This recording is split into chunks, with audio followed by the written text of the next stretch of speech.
রাধে রাধে বন্ধুরা, সবাই কেমন আছো? আশা করি সবাই খুব ভালো আছো। আজ হলো রাধাষ্টমী। বাড়িতে গাছে একটা লাল ফুল ফুটেছিল ছাদে, তো সেটাই নিয়ে এলাম আমার রাধারানীর জন্য। আর এদিকে সব ভোগ সব কিছু বানানো হয়ে গিয়েছে, এখন শুধু ফল বানাবো আর ঠাকুরদেরকে পুজো দেবো। তো আজকে হলো রাধাষ্টমী, কৃষ্ণ জন্মাষ্টমীর 15 দিন পর হয় রাধাষ্টমী। তো সেই রাধাষ্টমীর পুজোটাই আমি করছি।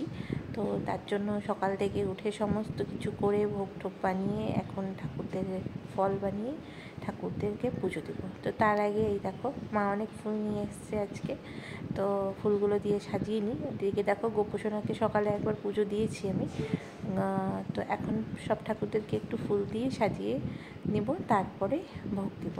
তো এই দেখো, ফুল দিয়ে আমার সাজানো হয়ে গিয়েছে। তো আজ আমার রাধারানীর জন্মদিন, তো রাধারানীকে কী সুন্দর লাগছে তাই না বলো? আর আজ কিন্তু সাথে গোপুকেও আমি একটু সেবা দেবো, রাধারানীকে যা দেবো গোপুকেও সেটাই দেবো। তো এই দেখো, আমার ভোগ দেওয়া হয়ে গিয়েছে। আর আমি আজকে কী কী দিয়েছি চলো তোমাদের সাথে শেয়ার করি।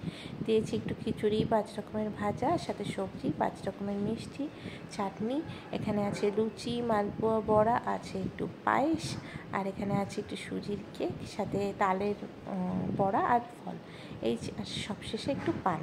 তো এই ছিল রাধারানীর সেবা। আর এর সাথে যেটা গোপুসোনাকে দিয়েছি, সেম জিনিস, গোপুসোনাকে একটু আলাদা করে দিয়েছি, এই যে গোপুর জন্য ঠিক তাই একটু। যাই হোক, চলো এখন পুজোটা করে নিই। আর সবাই একটু ভালো লাগলে ভিডিওটা একটু রাধে রাধে বলে দিও।